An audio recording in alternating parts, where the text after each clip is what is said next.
Pisalema ya 34. Ndzi ta tlangela hosi Xikwembu minkarhi hinkwayo. Ndzi nga ka ndzi nga tshiki ku xi dzunisa. Ndzi ta tidzunisa hi xona, kutani vanhu lava tsongahatiwaka va ta tsaka loko va ndzi twa. Yimbelelani na mina mi twarisa vukulu bya xona. A hi dzuniseni swin'we vito ra xona. Ndzi komberile hosi Xikwembu leswaku xi ndzi pfuna, kutani xi ndzi hlamurile, xi ndzi ntshuxa eku chaveni ka mina hinkwako. Lava langutelaka eka xona va ta khapa hi ntsako, va nga ka va nga khomiwi hi tingana ni siku ni rin'we. Munhu un'wana loyi a ri ekhombyeni u huwelerile eka hosi Xikwembu, kutani xi n'wi twa, xi n'wi ponisa emaxangwini ya yena hinkwawo. Vanhu lava chavaka hosi Xikwembu va sirheleriwa hi ntsumi ya xona, kutani yi va kutsula ekhombyeni. Tanani mi ta vona hi n'wexe leswaku hosi Xikwembu xi ni vunene. Munhu loyi a tumbelaka eka xona u katekile ngopfu.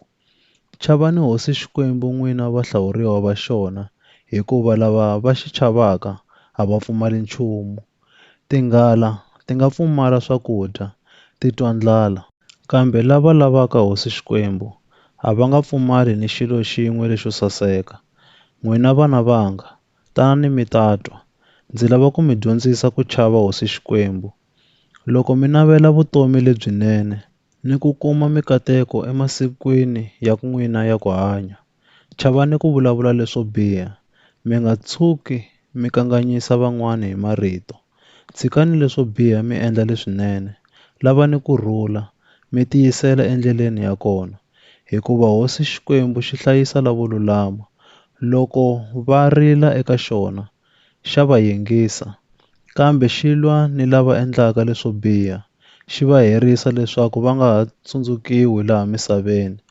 Loko lavo lulama va kombela ku pfuniwa, hosi Xikwembu xa va twa, xi va kutsula emaxangwini ya vona hinkwawo. Hosi Xikwembu xi le kusuhi ni vanhu lava timbilu ta vona ti nga eku vavisekeni. Xi ponisa lava mimoya ya vona yi tshovekeke.